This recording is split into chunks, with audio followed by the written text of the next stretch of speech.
Hello and welcome back to MMA Crypt Fighting Talk. On today's show, we'll be going 5 rounds of action from the UFC 170 event, featuring Rory MacDonald versus Demian Maia, Daniel Cormier versus Patrick Cummins, Ronda Rousey versus Sara McMann. Then we'll move on over to our fighter and not so fighter of the night for UFC 170, before ending the show with our fight of the night for UFC 170. Joining me on today's show will be Tommy Vors and Greg Marshall. Say hello to our listeners, guys.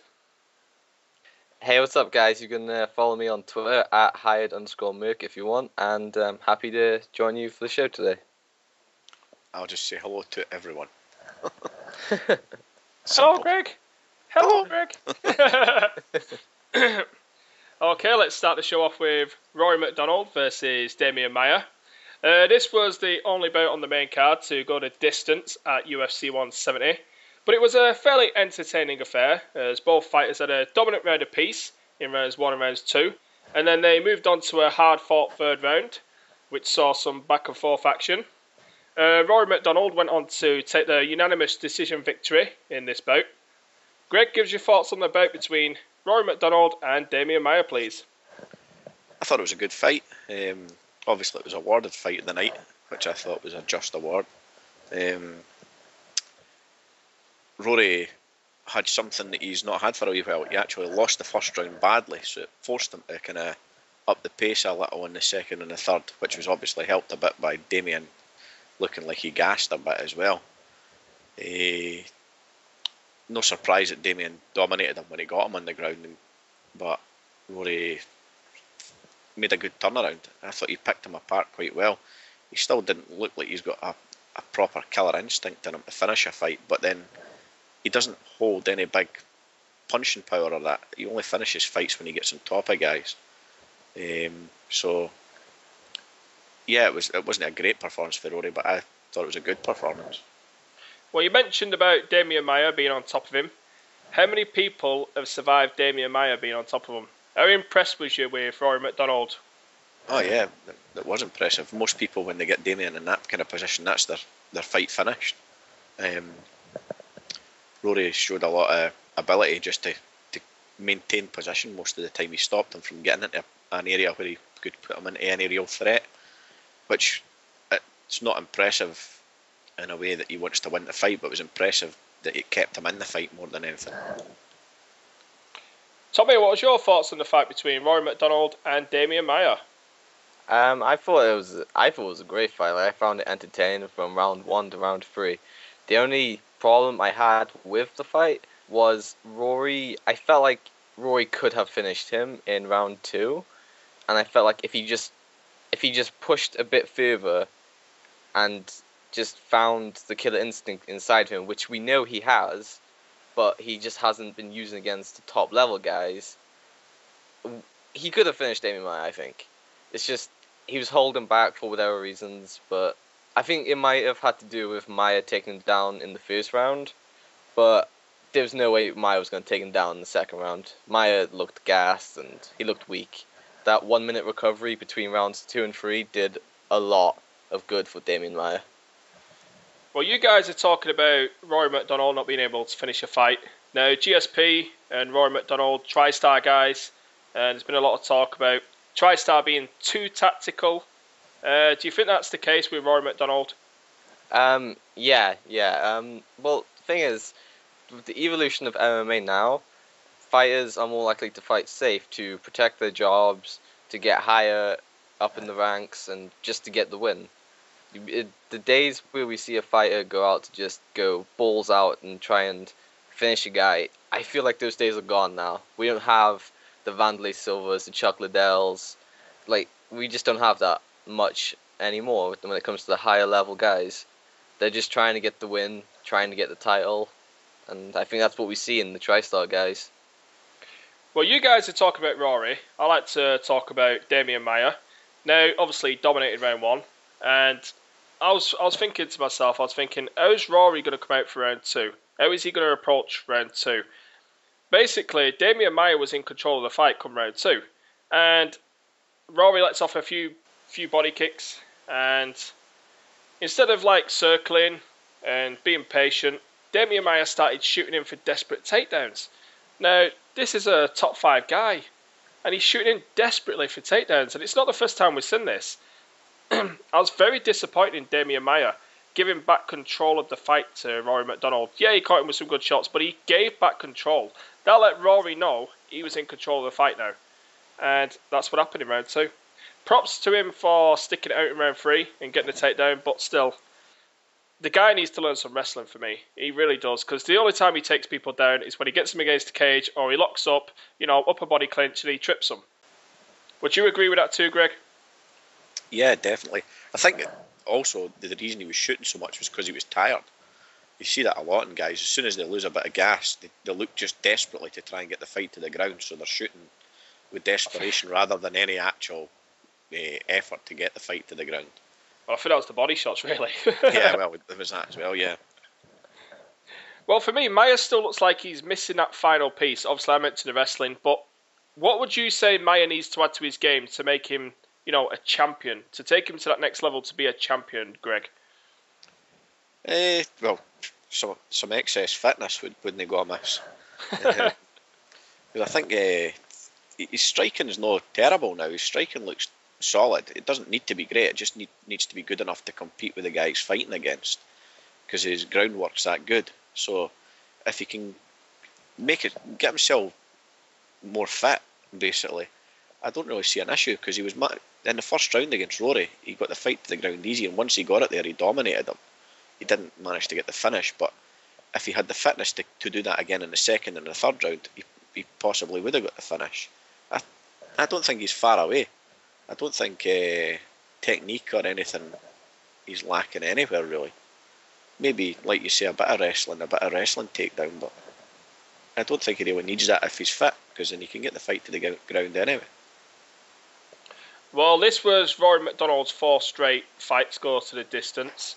Do you think this is hurting Rory MacDonald in terms of a title shot there, Tommy? Definitely not. I mean, I know Dana has his things about fighters going up for the finish, but if he took the decision against Lawler, he would have got the title shot. I mean, I don't really think he needs to finish guys to get the title shot, but he definitely needs to look impressive, which is what we saw in his last outing. Against Jake Ellenberger, he didn't look impressive. He just jabbed his way to the victory. If he looked good, then I'm sure Dana would have just given him the title shot without the Lawler fight.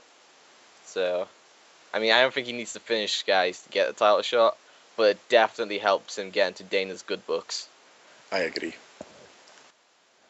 Okay, moving on to round 2, and a sort of grudge match that was started by Patrick Cummins, as he apparently made Daniel Cormier cry on the wrestling mats, and he decided to tweet to the whole world that he actually did that. Cummins was a 4-0 and bought in as a late replacement for Rashad Evans. So this was a fight built around hype more than rankings.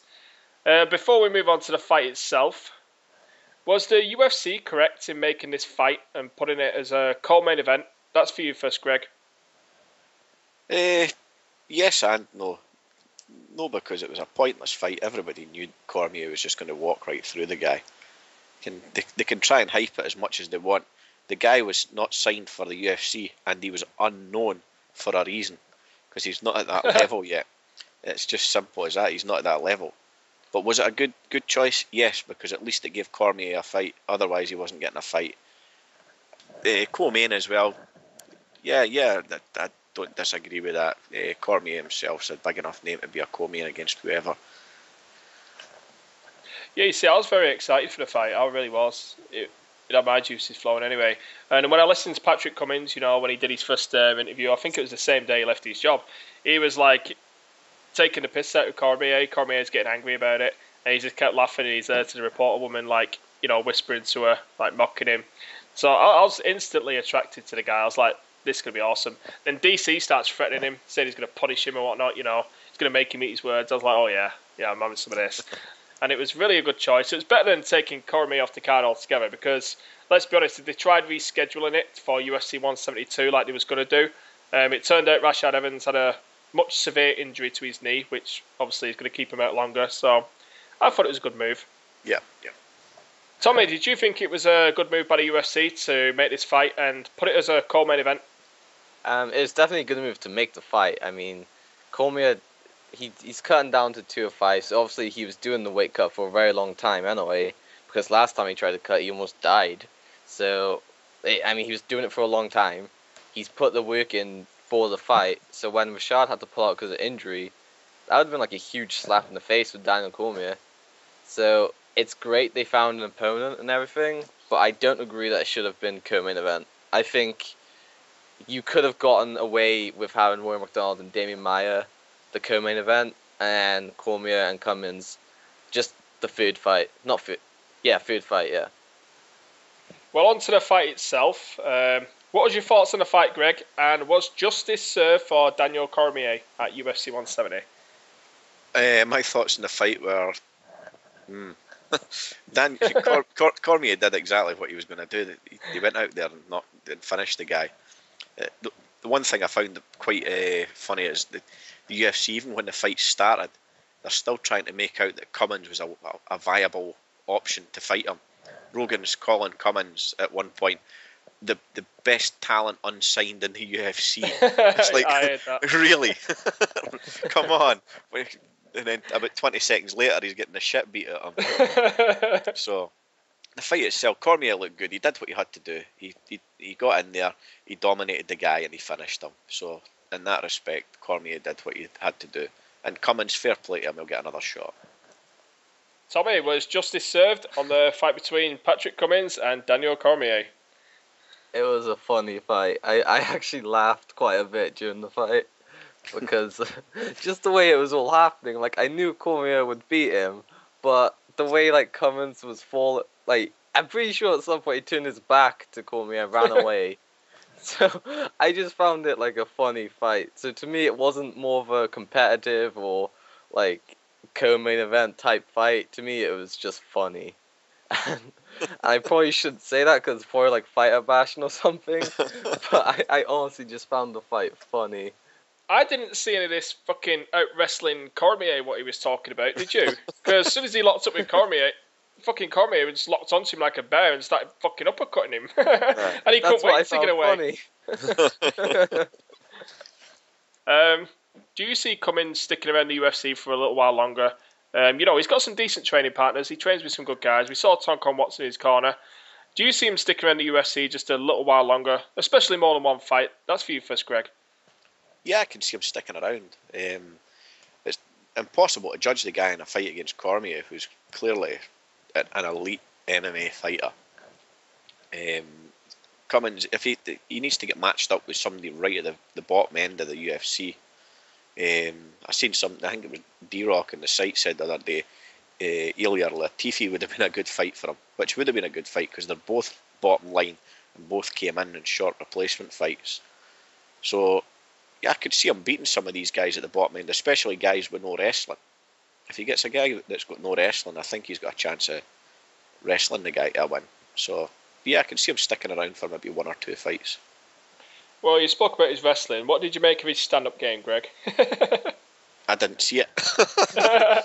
To be perfectly honest, I never seen anything to suggest he had a stand-up game. Well, Tommy, where do you think Daniel Cormier goes from here now? Because obviously he can jump up to heavyweight, he can jump back down to light heavyweight. Obviously with such a big cut, and his intentions are to stick at light heavyweight. But with Rashad Evans being out now for a long time, what would you do with Daniel Cormier now? Who would you put in against him next? Does Phil Davis have a fight next? He does. He has Anthony Rumble Johnson. That's right.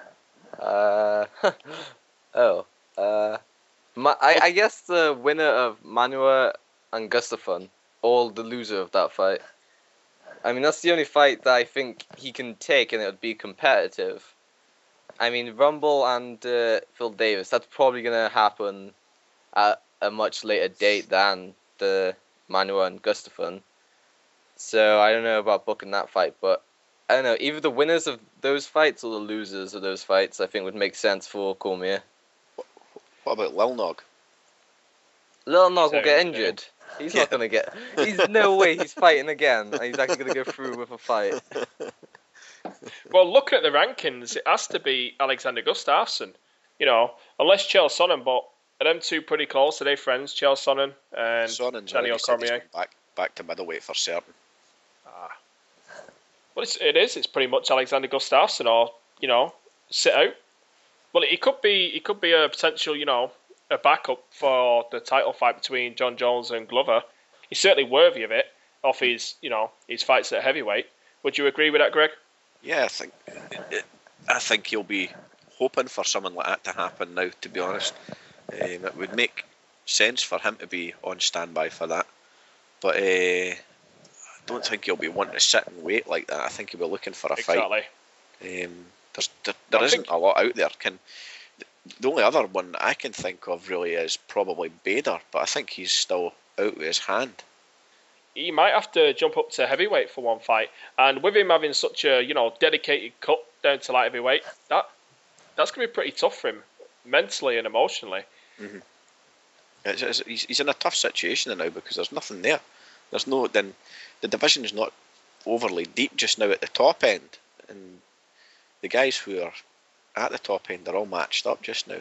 Rashad was the obvious choice, but that's kind of scuppered now. There's not much there at all. Okay, moving things on to round 3 and our main event for UFC 170, Ronda Rousey versus Sara McMann. Now, this was built as Ronda Rousey's toughest test to date. How did you feel Ronda Rousey did at UFC 170, and what did you make of the main event? That's for you, Tommy. The liver shot, man. I loved this fight. They both came out wanting to kill each other, straight away. McMann threw some bombs at Rousey, and some of them connected, and they connected pretty good, and Rousey just pushed her against the cage and had a way with it. And as soon as I saw the shot to the liver from the knee, I was just like, holy crap, Ronda can strike. I didn't know this, but I mean, I loved the fight. I thought it was a great fight. It was very short, and that I was a bit disappointed with that, because I honestly thought McMann was the woman to take the title. I thought McMann would go in, use her wrestling, and be able to neutralize Ronda, but obviously I was wrong. And it was just an amazing fight, and I loved every second of that fight. Greg, what did you make of the fight between Ronda Rousey and Sara McMann? Yeah, well, like Tommy said, a lot of people were thinking that McMann would be the one to beat Ronda with a strong, heavy wrestling background. They thought that she was going to be the one that would be able to stop the takedown from Ronda and stop Ronda getting to the armbar, and that she would get on top of Ronda and finish the fight herself, or work her way to a decision. But there's been more talk about the finish and how it was too early or whatever. Personally, I thought it was a good stoppage. Not a great stoppage, but it was a good stoppage. But I think people are overlooking how good Ronda really was. People thought Ronda couldn't take a shot. She took a few good hard shots. People thought. Did you see a forehead? Yeah, exactly. People thought Ronda couldn't strike. Ronda landed at least through 3 good Thai knee strikes in that fight, and her punching in that was solid as well. And she managed to deal with the wrestler without any trouble, and she's finished the fight without an armbar for a change. Well, you and Tommy mentioned about Ronda's striking looking good and improving, but for me, she still bum rushes in on her opponents. That's why she ate so many punches. If you look to the forehead, her forehead was fucking bruised up instantly. She still charges in. She puts her arm out like fucking Superman and just charges in, sort of like pouring the jab out, and tries locking up. And obviously she was just trying to gain the clinch so she could work some knees and some Muay Thai and whatnot. But still, I feel like she can set up getting inside a little bit better than what she does. And from a champion, if that was Chris Cyborg, fuck, she would have been in trouble. She would have really been in trouble if that was Chris Cyborg. Well, Greg mentioned the stoppage.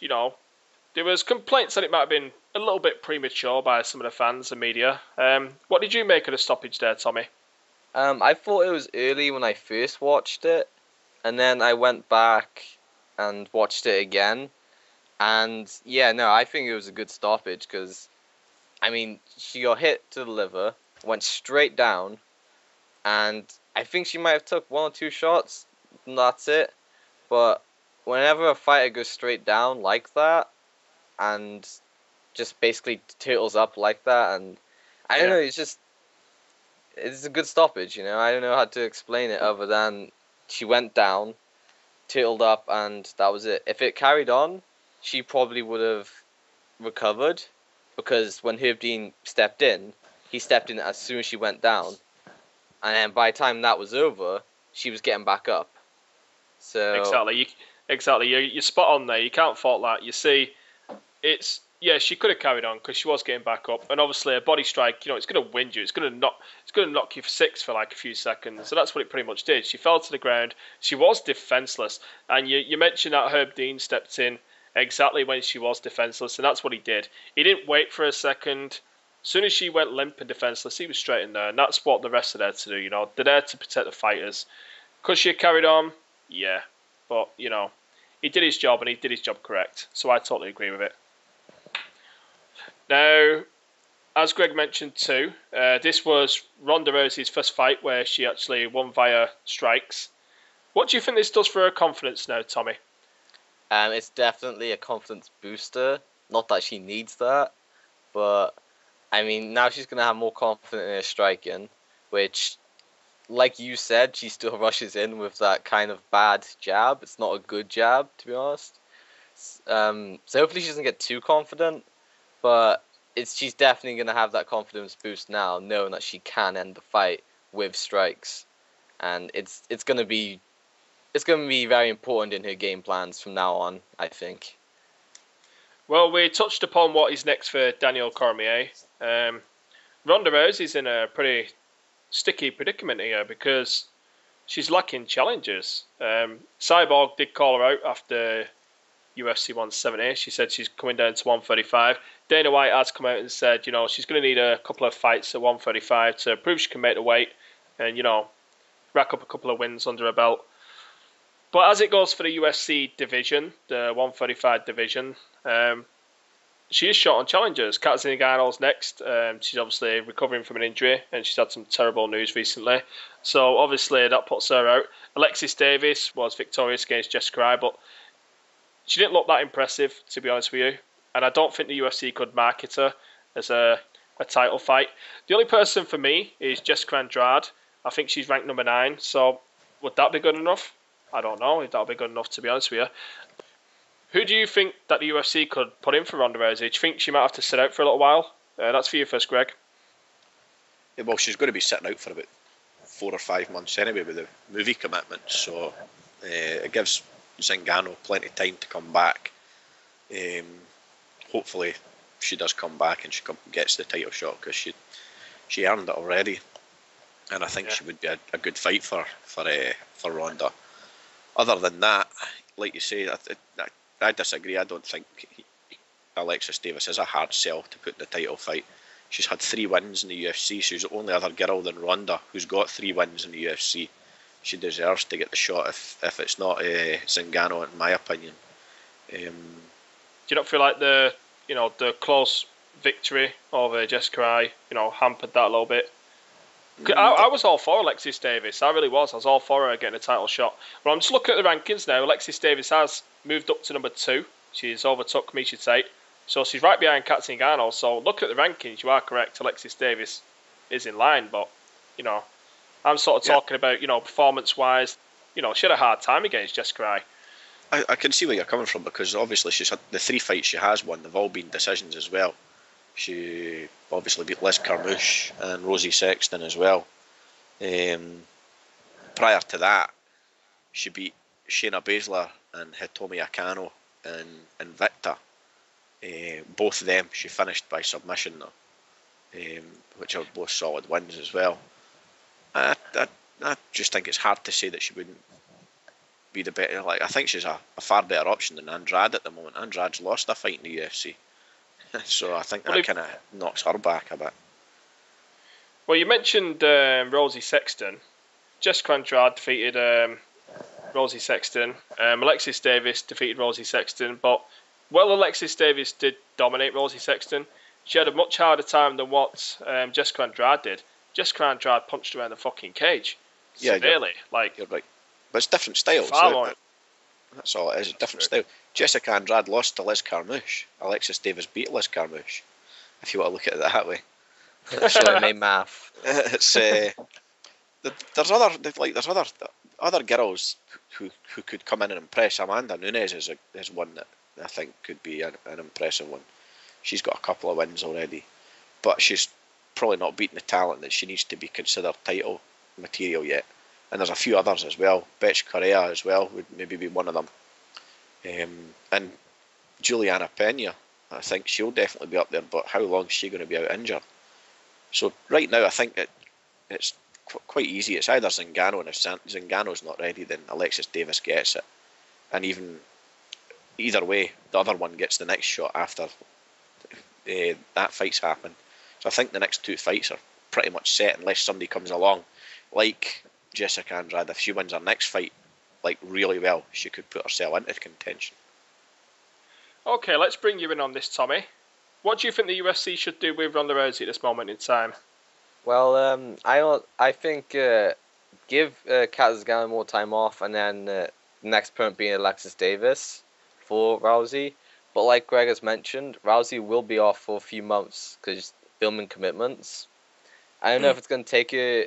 I don't know if she'll be able to do it in a way where she can train and do that at the exact same time. But it's definitely going to be a distraction there for her.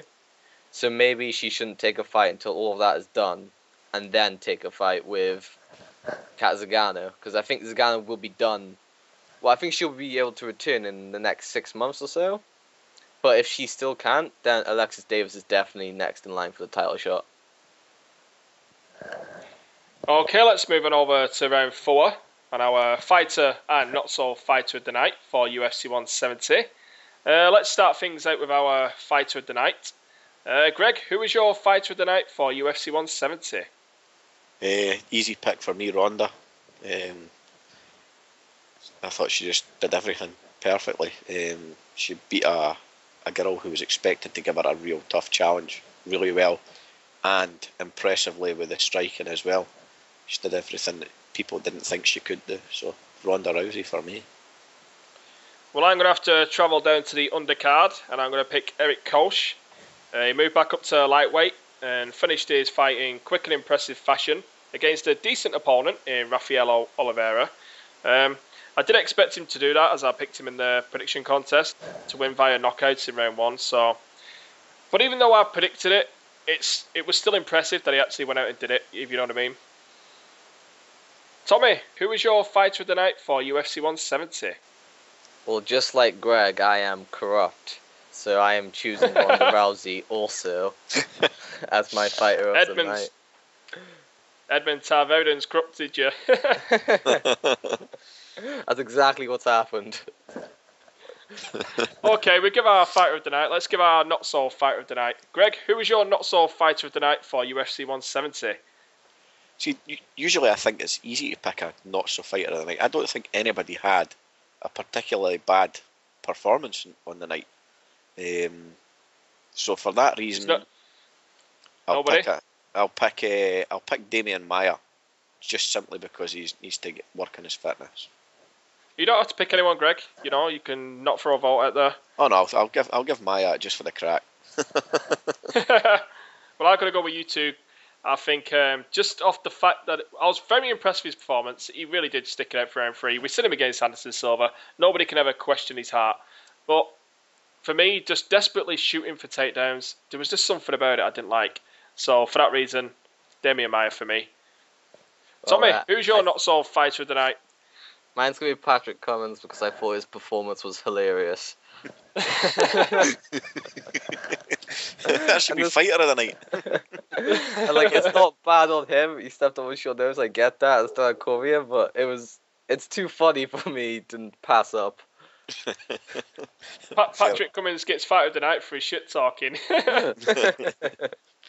He fucking put some ass in the seats. I don't care what anybody says. That guy fucking, he hyped up that Cormier event. That was impressive. I 100% agree with you there. Cormier was just like the angry bear, just sat there. Well, fucking, you could just picture Cummins with a stick, like poking him constantly. I bet he, I bet he smashed a few things up in his house, you know, when he was reading the fucking comments about him. Okay, let's move on to our fifth and final round. Our fight of the night for UFC 170. Tommy, what was your fight of the night for UFC 170? Well, I'm still corrupt, so Ronda Rousey and Sara McMann. No, Short and seriously sweet. though, I think it's gonna be Rory MacDonald and Demian Maia. That fight was that was phenomenal to me. I thought that was entertaining, and I loved the fight. Greg, what was your fight of the night? Same as Tommy. As much as I just criticised Demian for not so fight of the night, I thought that was the fight of the night. Rory MacDonald, Demian Maia. I thought it was a really good fight. Well, looks like that fight gets a hat trick. That was my fight of the night too. Again, I criticised Demian Maia, but still, the best fight on the card, the main card anyway. They didn't have much competition because obviously there was a lot of quick finishes or one-sided fights on the main card. So while there wasn't a lot of competition, it was still a fairly entertaining fight. You know, nice round apiece, both dominant rounds, and then a back and forth in the final. If Demian Maia kept top mount, you know, he could have won the fight. Rory MacDonald reversed him. Absolutely impressive. So that's fight of the night for me. Okay, that's a wrap for us today. As always, check out MMACrypt.com if you have time. From MMA Crypt Fighting Talk, thank you for watching.